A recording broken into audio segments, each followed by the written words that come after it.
जय श्री राधे फ्रेंड्स। प्रिशा की बात सुनकर अधीर हल्का सा सर हिला देता है। तभी उसके पास कॉल आता है। वह कॉल इसके असिस्टेंट का था। वह अर्जेंटली प्रिशा को यहाँ पर लेकर आने के चक्कर में इम्पोर्टेंट मीटिंग छोड़कर आया था।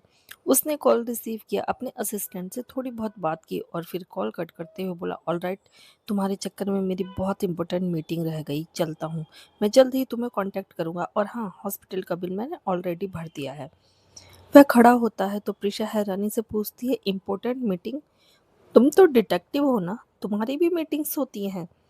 प्रिशा की बात सुनकर अधीर ने मुस्कुराकर कहा, जैसा कि मैंने पहले भी तुमसे कह चुका हूँ स्वीट हार्ट, यह काम मैं अपने शौक के लिए करता हूँ। प्रिशा कंफ्यूज हो गई, तो फिर तुम्हारा रियल आइडेंटिटी क्या है? असल में तुम क्या करते हो?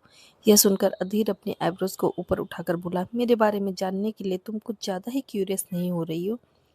उसकी बात सुनकर प्रिशा ऑकवर्ड होकर नजरें दूसरी तरफ करते हुए बोली, ऐसी कोई बात नहीं है, मैं तो बस नॉर्मली ही पूछ रही थी।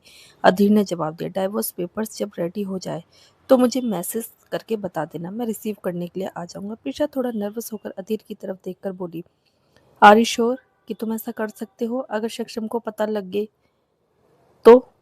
प्रिशा की बात पूरी होने से पहले ही अधीर हल्का सा हंस देता और कहता है, डोंट वरी, मुझे मिस्टर स्नाइपर ऐसे ही नहीं बोला जाता। उसके बाद अधीर वहां से चला जाता है और प्रिशा उसे जाता हुआ बस देखती ही रहती है, कंफ्यूजन और अम्यूजमेंट के साथ। प्रिशा हॉस्पिटल के रूम में बैठी थी, मोबाइल फोन पर बात कर रही थी, मुझे डाइवोर्स पेपर जल्दी से जल्दी रेडी चाहिए, एक सिग्नेचर और बस बात खत्म। मुझे सक्षम से कुछ भी नहीं चाहिए, बस डाइवोर्स चाहिए, छुटकारा चाहिए मुझे। हाँ, जल्दी से पेपर तैयार करवाओ। तभी उसके वार्ड का दरवाजा खुलता है। सक्षम तुरंत तेज कदमों के साथ चलता हुआ अंदर आता है। उसके चेहरे पर थोड़े पैनिक एक्सप्रेशन थे। उसे देखते ही प्रिशा ने तुरंत कॉल कट कर दिया। प्रिशा को ठीक ठाक बैठे हुए देखकर फाइनली सक्षम को थोड़ी राहत की सांस आती है। वह अपने एक्सप्रेशन को थोड़ा कंट्रोल करता है, खुद को नॉर्मल करता है और एक बार फिर से उसके चेहरे पर आई घबराहट कोल्डनेस में बदल जाती है। वह आगे जाकर प्रिशा से बोला, बहुत सख्त जान हो तुम, मेरा पीछा छोड़ने का नाम ही नहीं ले रही। बाय द वे, अब कैसी तबीयत है तुम्हारी? पिशा ने नजरें ना मिलाते हुए नॉर्मली जवाब दिया, ठीक हूँ। फिर वह अपने मन में बोली, फिक्र मत करो, बहुत ही जल्द तुम्हारा पीछा छोड़ दूंगी और तुमसे भी अपना पीछा छुड़वा लूंगी। सक्षम अस्थाना, अब बस बहुत हो गया। सक्षम कुछ सेकंड तक प्रिशा की तरफ देखता है। उसकी आंखों में कुछ अजीब से कॉम्प्लिकेटेड इमोशंस थे, लेकिन प्रिशा उसकी तरफ देख भी नहीं रही थी। सक्षम ने अपने चेहरे को पलटते हुए कहा, मैं डॉक्टर से मिलकर आता हूँ, जल्द ही तुम्हारी डिस्चार्ज की फॉर्मेलिटीज कंप्लीट करता हूँ। प्रिशा ने कुछ नहीं कहा। सक्षम कुछ सेकंड खड़ा रहा, जैसे उसने कुछ बोलने का इंतजार हो, मगर प्रिशा कुछ नहीं बोली तो वह इरिटेट फील करने लगा। फिर वह बिना कुछ बोले वहां से चला गया। धरा अपने रूम में अपना बैग पैक कर रही थी। जीनत अंदर आती है और देखती है कि धरा बैग पैक कर रही है। यह देखकर वह अपने आईब्रोज आपस में सुकेड़ते हुए बोली, क्या कर रही हो तुम? यह बैग क्यों पैक कर रही हो? धरा ने जीनत को देखा। कुछ सेकंड की खामोशी के बाद एक गहरी सांस लेकर वो फिर से पैकिंग करते हुए बोली, मुझे अंबर के साथ लंदन जाना है। यह सुनकर जीनत हैरान हो गई। वह एकदम से बिस्तर पर चढ़ी और बोली, रियली? जीनत को धरा ने बताया कि अंबर ने उसे अपनी सेक्रेटरी अपॉइंट कर लिया है। जीनत को यह बात सुनकर बहुत ज्यादा खुशी हुई।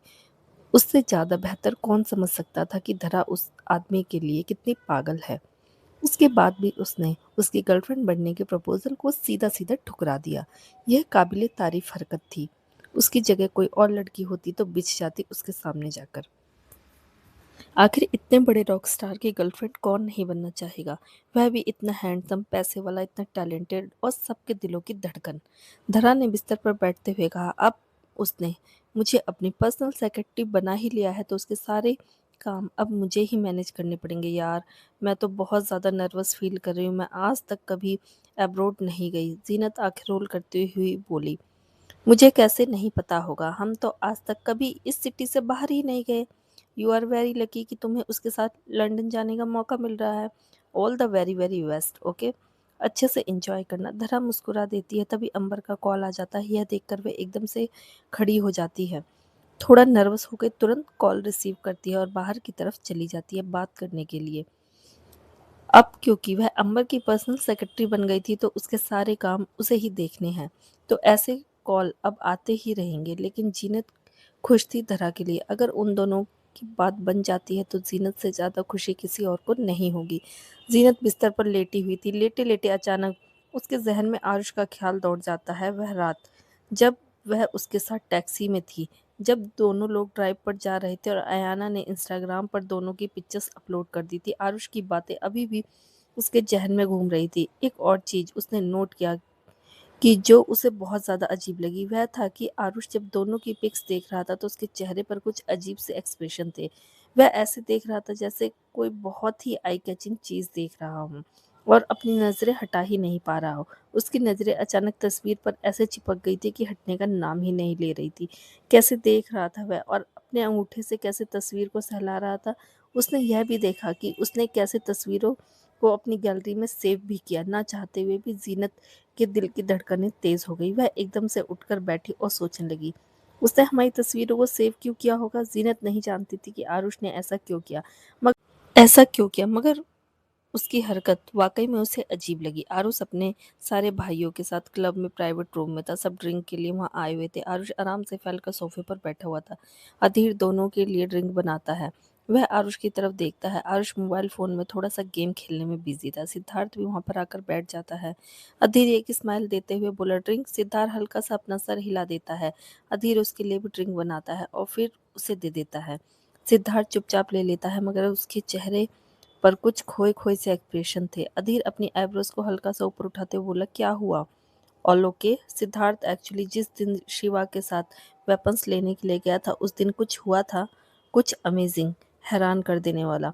उसने शिवा को एक अलग ही रूप में देखा। उसने हर एक वेपन को इस्तेमाल करके देखा, गन, नाइफ्स, सब कुछ, और उसके एक्सप्रेशन कोल्ड थे।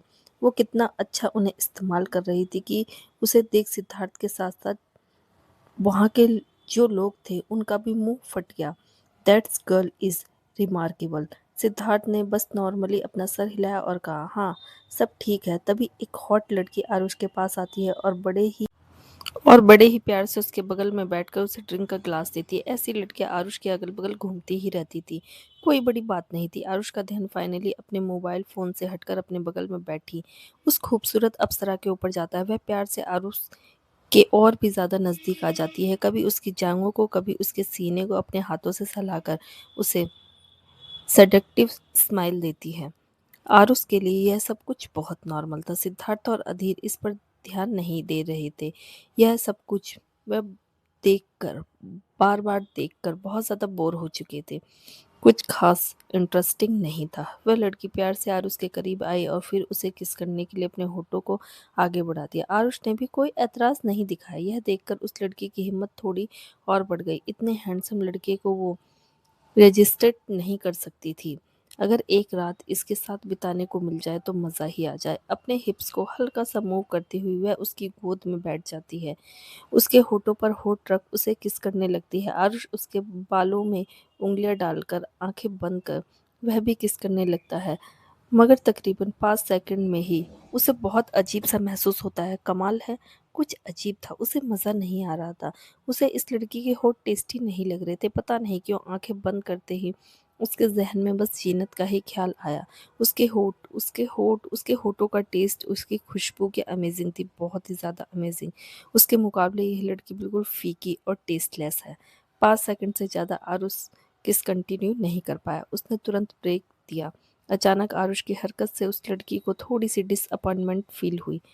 उसे लगा जैसे उसने कुछ ठीक से नहीं किया, इसलिए इसे मज़ा नहीं आया होगा। इस बार और ज़्यादा सेंडिक्टिवली वह आरुष के करीब आती है उसे किस करने के लिए, मगर आरुष के चेहरे पर इरिटेशन से भरे एक्सप्रेशन थे। उसने तुरंत उस लड़की को अपनी कोल्ड आँखें दिखाई, जिसे देखकर उस लड़की के बदन में थरथराहट फैल गई। क्लियरली दिखाई दे रहा था कि आरुष बिल्कुल कंटिन्यू नहीं करना चाहता। थोड़ा ऑकवर्ड होकर वह लड़की खड़ी हुई और फिर वहाँ से चली गई।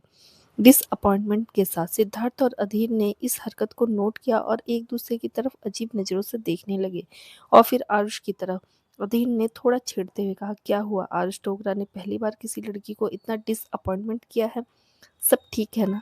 It's nothing, I am not in mood. Aarush ने शराब का ग्लास उठाया और पीने लगा।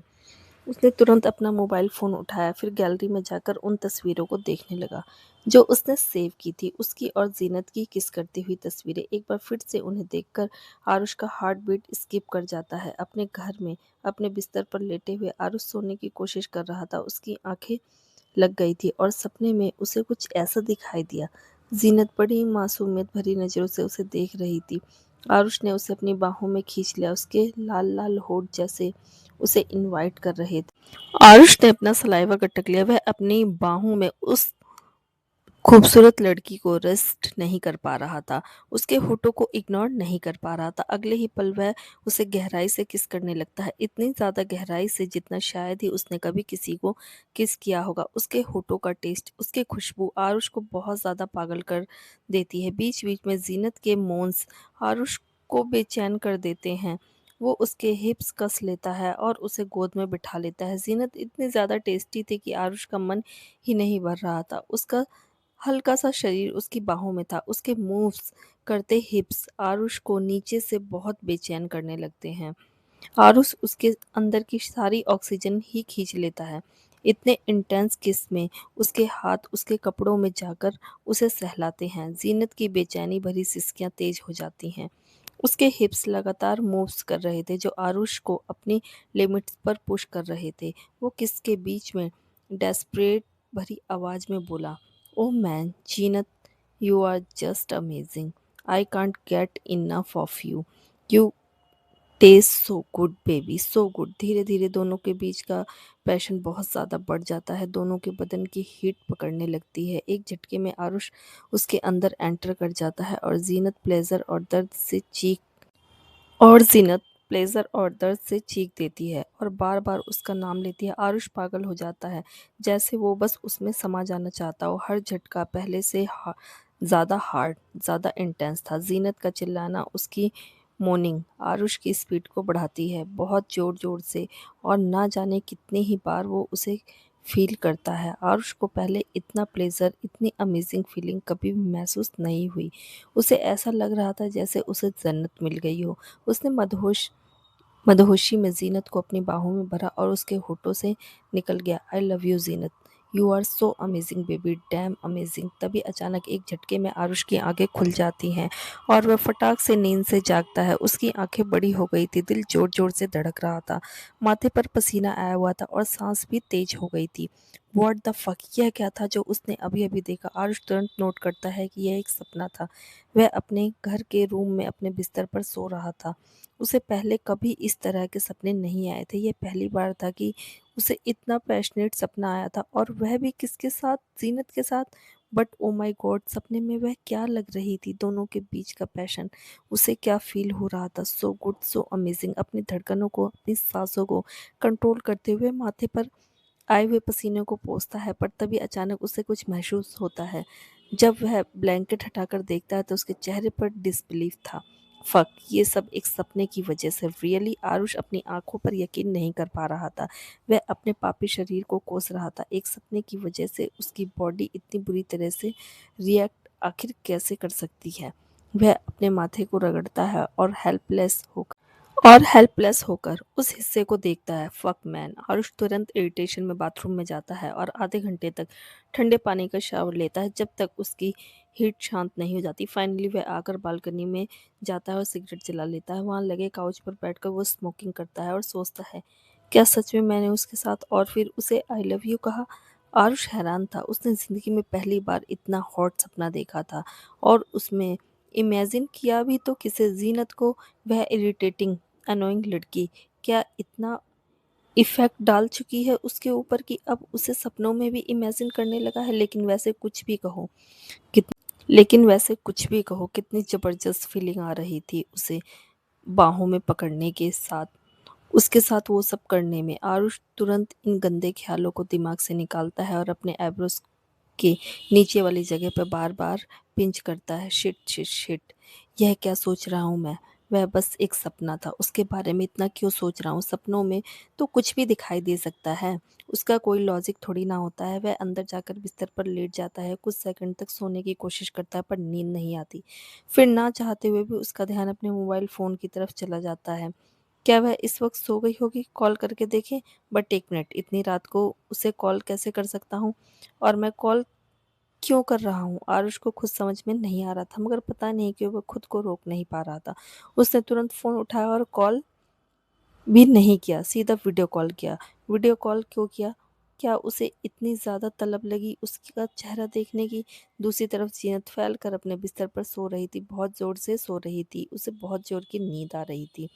ऐसी गहरी नींद में कि अब चाहे दुनिया में भूकंप, सुनामी क्यों ना आ जाए, वह नहीं जागने वाली। किसी माई के लाल में दम है तो उसे जगा के दिखाए। तभी अचानक उसका फ़ोन बहुत ज़ोर-ज़ोर से बजने लगता है। मगर वह बहुत ज़्यादा गहरी नींद में थी, रिएक्ट नहीं करती। फ़ोन लगातार बज रहा था और इतनी बार बज चुका था कि अब वह नींद से उठने लगती है। आँखें बंद किए हुए थोड़ी-सी इरिटेशन में टेबल पर हाथ मारकर फ़ोन उठाती है और बिना स्क्रीन पर देखे रिसीव कर लेती है। हेलो, कौन है? चैन से सोने भी नहीं दे रहा।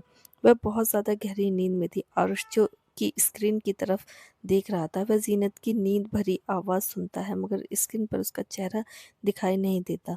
कुछ भी दिखाई नहीं दे रहा था, बिल्कुल ब्लैंक ब्लैंक था। यह इस लड़की ने फ़ोन कहाँ रखा हुआ है? उसने कहा, ज़ीनत फ़ोन सीधा करो, मैं तुम्हें देख नहीं पा रहा।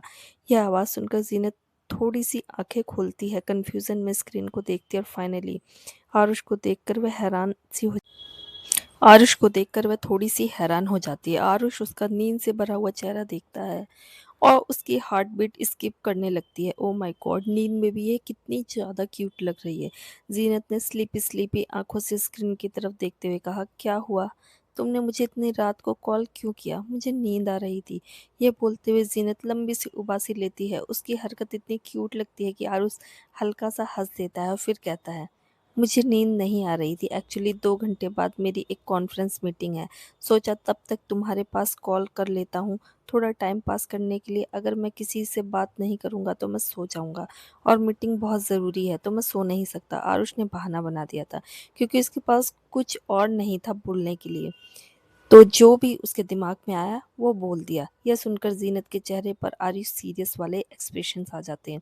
इरिटेशन भी बहुत ज़्यादा हो जाती है। उसने कहा, तुम्हारा दिमाग खराब है क्या? अगर तुम्हें जागना है तो तुम जागो ना, मुझे क्यों जगा रहे हो? बहुत नींद आ रही है मुझे, मैं सो रही हूँ, बाय। वह कॉल कट करने ही वाली थी कि आरुष ने तुरंत कहा, अगर तुमने कॉल कट किया तो मुझसे बुरा कोई नहीं होगा। आरुष की बात सुनकर ज़ीनत के हाथ हवा में ही रह जाते हैं। वह अपनी आईब्रो सुकेड़ कर आरुष को देखती है और कहती है, सीरियसली तुम मुझे धमकी दे रहे हो? वह अपने मन में गुस्से और इरिटेशन में बोली, एक तो पूरा दिन काम करो, ऊपर से रात को ये नई मुसीबत। क्या मतलब है मैं इसे जगा कर रखूं? मैं क्यों जगाऊं इसे? मुझे खुद सोना है। मैं भी तो कितना थक गई हूँ। मगर वह चाहे कुछ भी बोले, आरुष मानने वाला नहीं था। तो फाइनली वह हार कर मान जाती है। उसने बैठते हुए बोला, क्या चाहिए तुम्हें मुझसे? मेरा जीना क्यों हराम करके रखा है? उसके बाल बिखरे हुए थे, चेहरे पर कोई मेकअप नहीं था, मगर फिर भी स्किन ग्लो कर रही थी और चमक रही थी। ऐसा लग रहा था जैसे बैठी बैठी सो रही हो और बहुत प्यारी लग रही थी। आरुष ना चाहते हुए भी उसके चेहरे को बस देखता ही रहता है। जीनत के होठों को देखते ही वह अपना सलाइवा गटक लेता है और उसकी धड़कनें तेज हो जाती हैं। फक, अगर मैं इसे ऐसे ही देखता रहा तो आरुष एक गहरी सांस लेकर जीनत से बोला, all right you just sleep. मैं तो बस वैसे ही कॉल कर रहा था। जीनत कुछ रिएक्ट नहीं करती। आरुष जब उसे ऐसे ही बैठे हुए देखता है तो जीनत कंफ्यूज हो जाती है। जीनत, तुम सुन रही हो? मगर जीनत बैठे बैठे सो गई थी। जब उसे यह रियलाइज होता है तो वो अम्यूजमेंट से उसे देखने लगा। सबसे पहले तो उसने तुरंत ही जीनत के 2-4 स्क्रीनशॉट निकाले। माय गॉड, ये लड़की कितनी क्यूट लग रही है। जीनत बैठे बैठे सो रही थी और आरुष एकटक उसे देख रहा था, बस देखे ही जा रहा था। एक सेकंड के लिए भी वह अपनी नजरें हटा नहीं पा रहा था। वह महसूस करता है कि उसकी धड़कनें तेज हो गई हैं और अचानक ही उसे एक अजीब सी डिजायर्स महसूस होने लगी है। यह लड़की उसे अभी इसी वक्त जैसे अपनी बाहों में चाहिए। वो सपना जैसे वो सच करना चाहता हो। तभी कुछ रियलाइज करके आरुष के चेहरे का रंग उड़ ही जाता है। Why do I feel like I want her so badly? Am I really feeling for her? Aarush इस रियलाइजेशन से काफी ज्यादा हैरान हो गया था। क्या सच में उसके दिल में जीनत के लिए कुछ कुछ होने लगा है? वो उसे इतना अट्रैक्ट क्यों कर रही है? उसे देखने की, उसे बाहों में पकड़ने की इतनी तड़प क्यों उठ रही है उसे? क्लब में जब उस लड़की ने आरुष को किस किया, अचानक आरुष को सिर्फ जीनत का ही ख्याल आया। उसके होठों का ही ख्याल क्यों आया? ऐसा पहले तो कभी नहीं हुआ था। यह अचानक कैसे और क्यों? जीनत बैठे बैठे ही गिर जाती है। आरुष एकदम से थोड़ा बेचैन सा हो जाता है, जैसे अभी उसे पकड़ लेगा, लेकिन वह भूल गया था कि वह स्क्रीन के इस तरफ है। लेकिन एक बहुत अमेज़िंग चीज़ होती है और वो ये है कि तकिए के सहारे ज़ीनत का फ़ोन कुछ ऐसी पोजीशन में बिस्तर पर गिर जाता है कि उसका कैमरा ज़ीनत के चेहरे की तरफ ही रहता है। आरुष का हार्ट बीट स्किप कर जाता है। वह खामोशी से बिस्तर में लेट जाता है, मोबाइल फ़ोन को तकिए के सहारे पर रखकर अम्यूज़मेंट से स्क्रीन को देखता है। वह देखता है कि ज़ीनत सो रही है। आरुष के होठों पर हल्की-सी स्माइल आ जाती है और आँखें नरम हो जाती है। सोते हुए भी वह कितनी प्यारी लग रही है। वह चाहकर भी उससे नज़रें नहीं हटा पा रहा था। उसे एहसास भी नहीं होता कि वह कितनी देर से उसे देखे जा रहा है। तकरीबन 1 घंटे से ज़्यादा हो गया और वह ज़ीनत को बस देखे ही जा रहा था। उसके चेहरे को देखते-देखते आरुष की पलकें भी जैसे भारी-सी होने लगती है और फिर वो भी सो जाता है। दोनों के फ़ोन अभी तक कनेक्ट थे और दोनों के फ़ोन अभी तक कनेक्ट थे और दोनों सो चुके थे। प्रीशा घर के बिस्तर पर बैठी हुई थी। उसके हाथ में कुछ डॉक्यूमेंट्स थे। ये सारे डाइवोर्स के डॉक्यूमेंट्स थे, जैसे ही उसने तैयार करवाए थे। बिल्कुल वैसे ही उन डॉक्यूमेंट में लिखा था कि उसे एलिमनी के तौर पे 1 रुपया भी नहीं चाहिए। उसे सक्षम से 1 पैसा भी नहीं चाहिए, सिर्फ़ डाइवोर्स चाहिए ताकि वह उससे अपना पीछा छुड़ा सके। इनको देखकर प्रीशा की आँखों में फाइनली एक उम्मीद सी नज़र आती है और वह अब इस नर्क से आज़ाद हो सकती है। वह तुरंत अपना फ़ोन उठाती है और अधीर को कॉल करती है। दूसरी तरफ अधीर अपने केबिन में आराम से बैठा होता, उसके हाथ में कुछ डॉक्यूमेंट थे। उँगलियों के बीच में एक पेन था जिसके साथ वह खेल रहा था और उसकी नज़रें डॉक्यूमेंट के ऊपर जमी हुई थी। तभी उसका फ़ोन बजता है और अधीर जैसे ही स्क्रीन पर प्रीशा का नाम देखता है, उसकी आईब्रो उठ जाती है। कुर्सी पर पीठ लगाकर उसके हल्का-सा मूव करने लगता। उसके बाद वह कॉल रिसीव करता है। हेलो! दूसरी तरफ से प्रीशा की आवाज़ सुनाई देती है। डॉक्यूमेंट्स ऑलरेडी आ चुके हैं। मैं इन्हें कहाँ पर डिलीवर करूँ? अधीर ने कहा। तुम्हें इन्हें मेरे ऑफिस में भिजवा दो। मैं तुम्हें एड्रेस सेंड कर देता हूँ। प्रीशा ने कहा, डॉक्यूमेंट्स मैं खुद लेकर आ रही हूँ। मैं किसी और पर भरोसा नहीं कर सकती। तुम एड्रेस सेंड कर दो, मैं दोपहर तक पहुँच जाऊँगी। अधीर ने कहा, ऑल राइट। उसके बाद कॉल कट हो गया। थोड़ी ही देर में प्रीशा के फ़ोन पर बीप का साउंड बजता है। वह मोबाइल फ़ोन में अधीर का मैसेज देखती है। उसने एड्रेस सेंड किया था, लेकिन यह क्या? एनजीए ग्रुप? अधीर ने यह एड्रेस क्यों सेंड किया है? हर कोई जानता है कि एनजीए ग्रुप शहर की बहुत बड़ी कंपनियों में से एक है। प्रीशा थोड़ा कंफ्यूज होकर सोचती है, इसने मुझे यहाँ पर क्यों बुलाया है? क्या ये यहाँ पर काम करता है? प्रीशा ने मैसेज बैक किया, मुझे यहाँ आना होगा? मैं तुम्हें ढूँढूँगी कैसे? तभी दूसरी तरफ से अधीर का रिप्लाई आया, पहुँचने के बाद मुझे कॉल कर लेना। प्रीशा एक गहरी सांस लेती है और फिर वह मैसेज डिलीट करके डॉक्यूमेंट को देखने लगती है।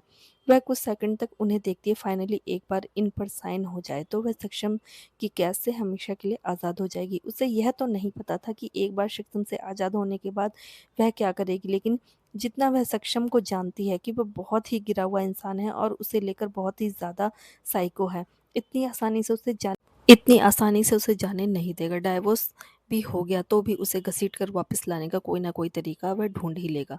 उसकी ज़िंदगी आसान नहीं होने वाली थी, वह जानती थी, पर कोई ना कोई तरीका ढूंढ ही लेगी। एक बार बस डाइवोर्स हो जाए, फिर अगर उसने परेशान किया तो वो कानून की मदद ले सकती है। ऑफ कोर्स वो अब अपने मम्मी पापा के घर तो जाने से रही, उसे अपना अलग इंतज़ाम करना होगा। पता नहीं वो सर्वाइव कैसे करेगी, उसके पास इतने पैसे भी नहीं हैं। अधीर को फीस देने के बाद वो उसके पास शायद ही कुछ बचेगा। हेल्पलेस होकर वो अपना सर पकड़कर बैठी रहती है। आगे का रास्ता मुश्किल होगा, मगर अभी वो जिस रास्ते पर चल रही है उससे तो आसान ही होगा। यहाँ तो उसे ये भी नहीं पता वो कब मर जाए। माँ बेटे ने कोई कसर नहीं छोड़ रखी। अब उसकी बर्दाश्त करने की हद पार हो चुकी थी। आरुष अपने क्लाइंट के साथ एक रेस्टोरेंट में प्राइवेट रूम में मीटिंग कर रहा था। मीटिंग खत्म करने के बाद सब लंच करते हैं और जाने के लिए निकलते हैं। आरुष लॉबी से गुजर रहा था, तभी कुछ देखकर उसके कदम ठहर जाते हैं, आईब्रोज सिकुड़ जाती हैं और वो अपने चश्मा उतार कर देखता है। रेस्टोरेंट में एक टेबल पर जीनत बैठी थी किसी लड़के के साथ। ये लड़का कौन है? जीनत इसे जानती है? इसके साथ क्यों बैठी है? क्या दोस्त है इसका? और एक मिनट, इस कमीने ने उसका हाथ क्यों पकड़ रखा है? हारुश दंग था और अगले ही पल उसके एक्सप्रेशन इतने डार्क हो जाते हैं और उसके पास का टेम्परेचर कुछ डिग्री गिर जाता है। उसके साथ चल रहे क्लाइंट को तुरंत मौसम में बदलाव महसूस हुआ। उनके रोंगटे खड़े हो जाते हैं। आरुष के एक्सप्रेशन खतरनाक हो गए थे। संजय को संजय को अचानक महसूस हुआ कि आरुष बहुत गुस्से में है। आरुष के हाथों की मुट्ठियां कस गई थी। संजय सबको जाने का इशारा करता है, सब चले जाते हैं। संजय आरुष से बोला, sir anything wrong? Get lost. Aarush की आवाज़ सुनकर संजय तुरंत चला जाता है। गुस्से में उसके बॉस के आसपास रहना खतरनाक हो सकता है। पर ये गुस्से में क्यों है? अचानक क्या हो गया? जीनत उस लड़के से बहुत हँस-हँस के बातें कर रही थी। उसके चेहरे पर ऐसी ब्राइट स्माइल थी जो आरुष ने कभी भी नहीं देखी थी। वो इस तरह से उसके सामने तो कभी स्माइल नहीं करती। फिर ये कौन है? कौन ख़ास है उसका ये? क्यों मुस्कुरा रही है उसे क्यों मुस्कुरा रही है उसे देखकर? फ़क! वो उसे देख ही क्यों रही है? आरुष के सीने में आग लगी महसूस होती है। She is my girlfriend. Is she cheating in on me now? Zeenat के सामने बैठे लड़के ने कहा, बहुत अच्छा लगा यार, इतने सालों बाद तुमसे मिलकर। तुम बिल्कुल भी नहीं बदली, अब भी उतनी ही क्यूट हो। हाँ, बस अब खूबसूरत ज़्यादा हो गई हो। ज़ीनत आंखें रोल कर लेती है। तुम भी ना लकी। लकी ज़ीनत का स्कूल फ्रेंड था। वो ज़ीनत और धरा को स्कूल टाइम से ही जानता था। लकी ने ज़ीनत से कहा, तो तुम अब भी सिंगल हो? जितनी खूबसूरत तुम हो, बात जमती नहीं कि तुम अभी तक सिंगल हो।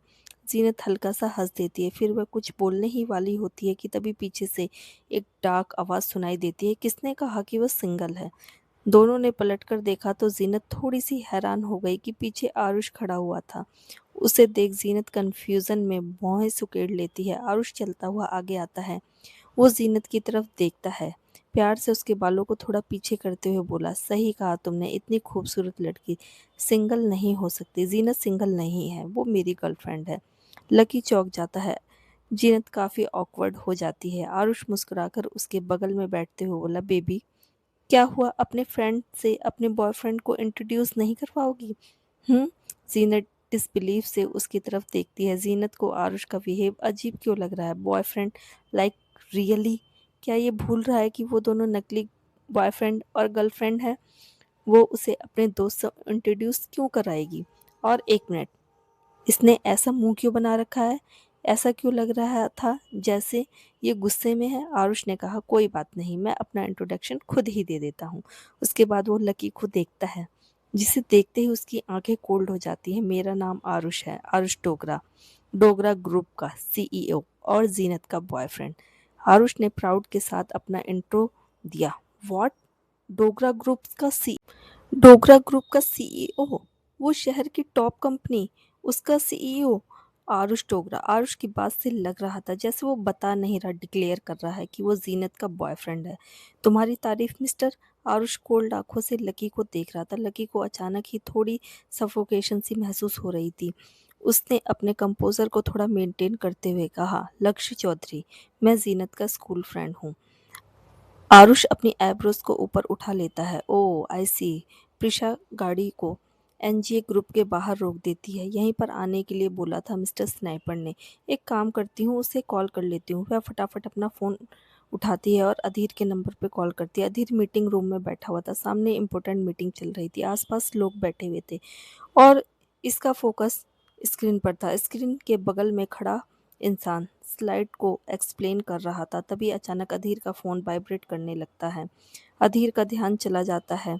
वैसे तो वह कभी भी ऐसे मीटिंग में फ़ोन रिसीव नहीं करता, लेकिन प्रीशा उसे कॉल कर रही थी तो उसे रिसीव करना पड़ा। वह खड़ा होकर एक्सक्यूज़ लेकर बाहर गया और कॉल रिसीव किया। हाँ बोलो, दूसरी तरफ से प्रीशा ने आवाज़ आई। मैं एनजीए ग्रुप के बाहर खड़ी हूँ। तुम कहाँ पर हो इस वक्त? अधीर ने घड़ी में टाइम देखते हुए कहा, इम्पोर्टेंट मीटिंग में हूँ, मुझे 10 मिनट लग जाएंगे, क्या तुम इंतज़ार कर सकती हो? प्रिशा ने कहा, हाँ ठीक है, मैं बाहर ही इंतज़ार कर रही हूँ, आने के बाद कॉल कर लेना। उसके बाद कॉल कट हो जाता है। प्रिशा आराम से गाड़ी की सीट पर अपना सर लगाकर बैठी हुई कंपनी की तरफ देखती है। तो जासूसी करने के अलावा ये यहाँ पर जॉब भी करता है? एक बड़ी सी कंपनी का मामूली एम्प्लॉय और सक्षम को बैंकरप्ट करने की बात कर रहा था। ओडेसिटी की दाद देनी पड़ेगी इसकी। थोड़ी देर में मीटिंग खत्म करने के बाद अधीर फटाफट सब कुछ रैप करके आता है और अपने असिस्टेंट से कहता है, मैं कुछ टाइम के लिए बाहर जा रहा हूँ, तब तक अगर कुछ अर्जेंट हो तो कॉल कर देना। असिस्टेंट ने थोड़ा नर्वस होते हुए कहा, लेकिन अभी एक और मीटिंग है सर।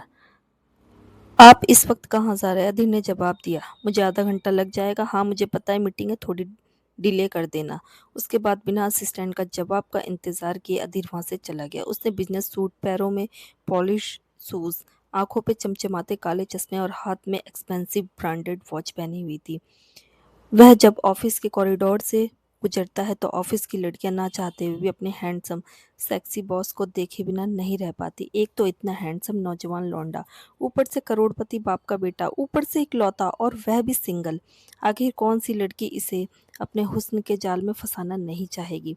लेकिन अधीर सिंह को फंसाना किसी के लिए इतना आसान नहीं था। पिछली बार उसने 3 फीमेल एम्प्लॉयज़ को सिर्फ इसलिए कंपनी से निकाल दिया था क्योंकि उन्होंने गलत तरीके से अधीर को सेड्यूस करने की कोशिश की थी।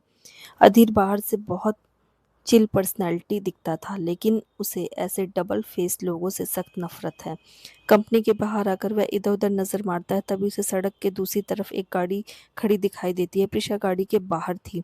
वह कॉल पर बात कर रही थी। अधीर चलकर उसकी तरफ आता है। प्रिशा कॉल पर बात करते हुए बोली, हाँ, मैं फ़िलहाल बिल्कुल ठीक हूँ, बस छोटा-सा एक्सीडेंट था। दूसरी तरफ से उसकी फ्रेंड ने बोला, यार, मुझे सच में तुम्हारी बहुत ज़्यादा टेंशन हो रही है। प्रिशा, अगर तुम्हें कुछ हो जाता तो? यार, सक्षम को ऐसा नहीं करना चाहिए था। आई मीन उसकी वो सो कॉल्ड बिच गर्लफ्रेंड क्या तुमसे भी ज़्यादा इम्पोर्टेंट थी?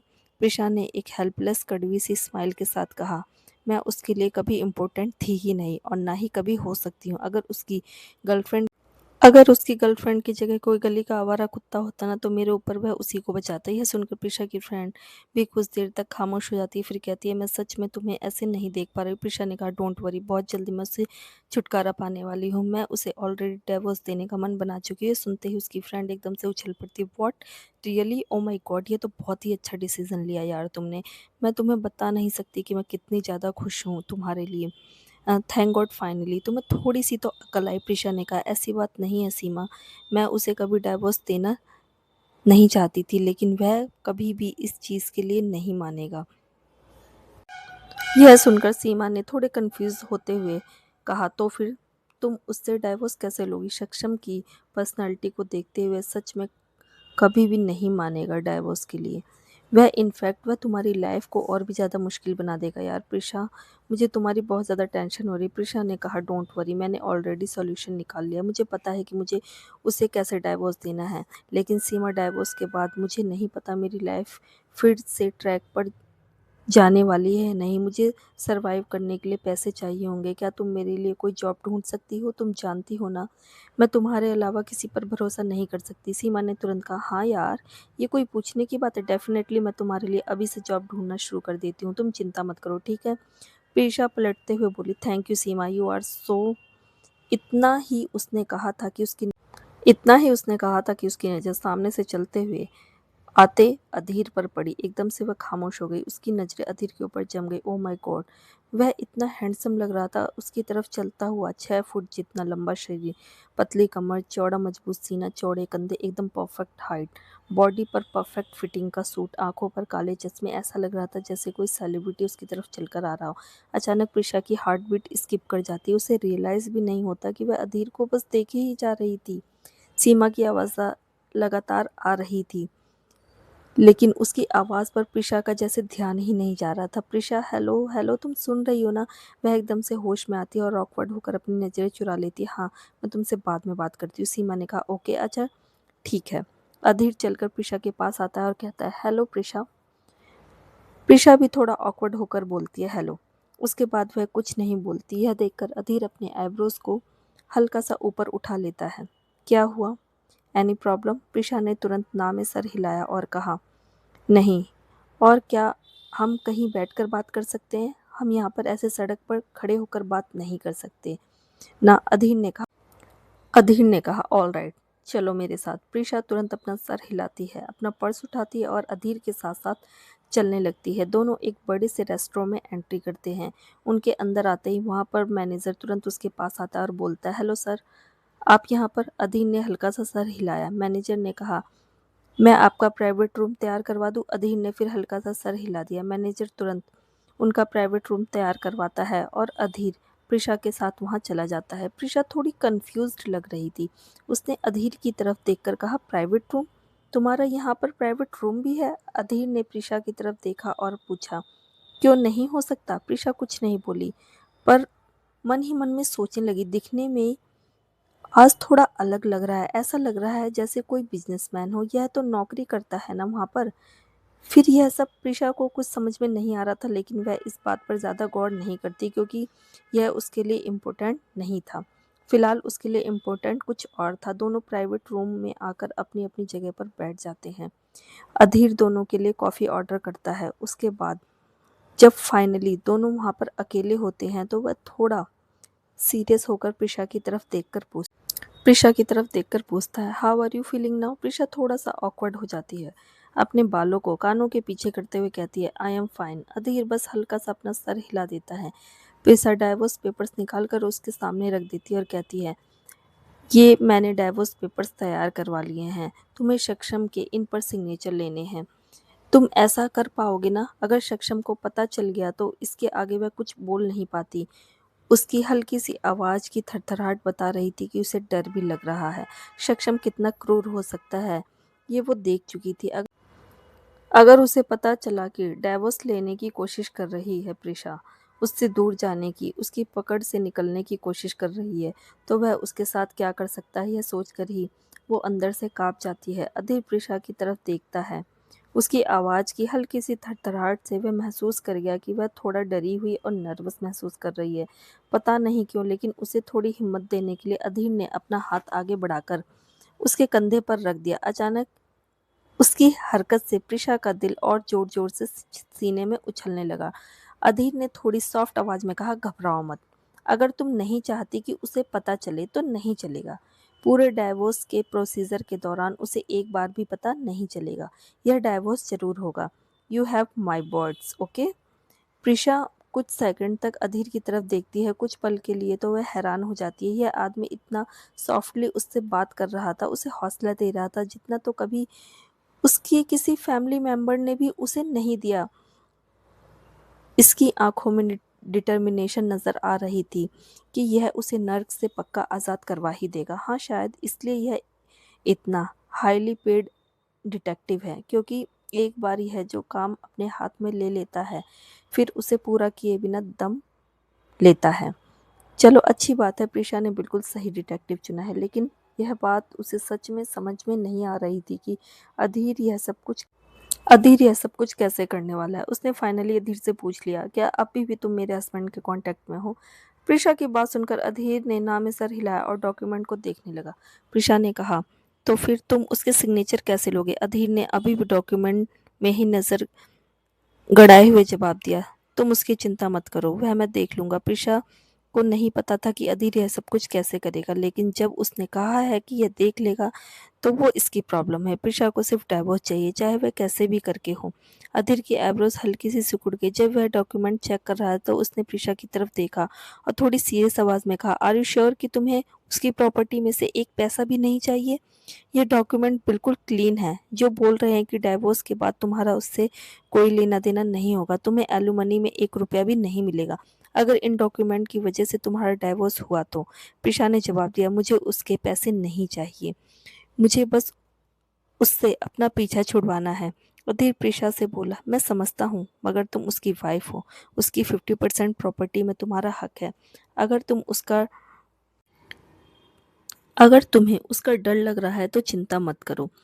जस्ट टेल मी कि तुम्हें उसकी कितनी प्रॉपर्टी चाहिए, बाकी मैं संभाल लूंगा। अधीर की बात सुनकर प्रिशा हल्की सी अपनी आंखें सिकोड़ कर थोड़ा सस्पिनियस तरीके से उसकी तरफ देखती है। यह आदमी कितना कॉन्फिडेंस से बोल रहा है। बताओ तुम्हें क्या चाहिए, मैं देख लूंगा, मैं संभाल लूंगा, जैसे कि कहीं का महाराजा हो और इसके पास बहुत पावर हो। यह एनजीए ग्रुप में काम करता है, वहाँ का मालिक नहीं है। जितने कॉन्फिडेंस के साथ जो मुंह में आया वह बोल रहा है। प्रिशा को अपनी तरफ ऐसे देखते हुए देखकर अधीर अपनी आईब्रोज को हल्का सा ऊपर उठा लेता है। वॉट, तुम्हें मेरी बातों पर भरोसा नहीं है? प्रिशा की आंखों को देखकर वाकई में अधीर समझ गया था कि उसे उसकी बातों पर शक हो रहा है। प्रिशा ने कहा, क्या सच में तुम्हारे पास इतनी पावर्स है?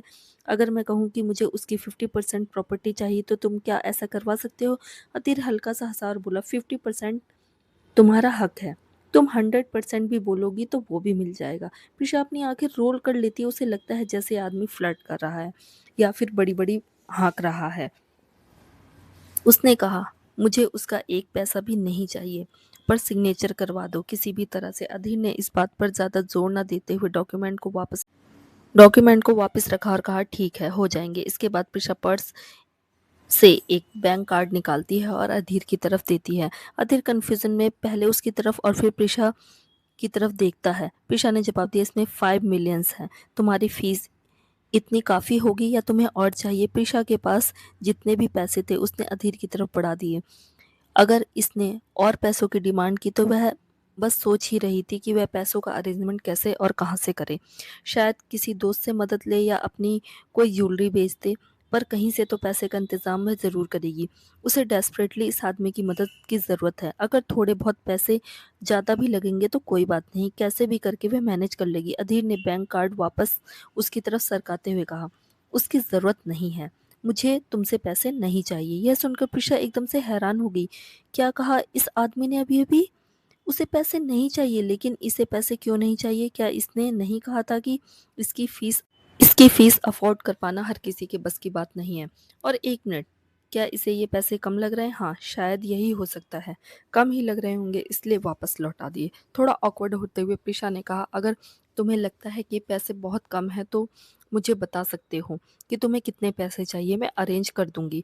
अधीर उसकी तरफ देखता है, फिर सोचता है ये लड़की भी ना, क्या इसे सच में लगता है कि मुट्ठी भर पैसों के साथ यह मुझे खरीद सकती है? 5 मिलियंस। मेरी कलाई में बंधी घड़ी भी 2 करोड़ की है। एक गहरी सांस लेकर उसने कहा, मैंने कहा मुझे पैसे नहीं चाहिए, मैं तुम्हारी हेल्प बिना पैसों के भी कर दूंगा।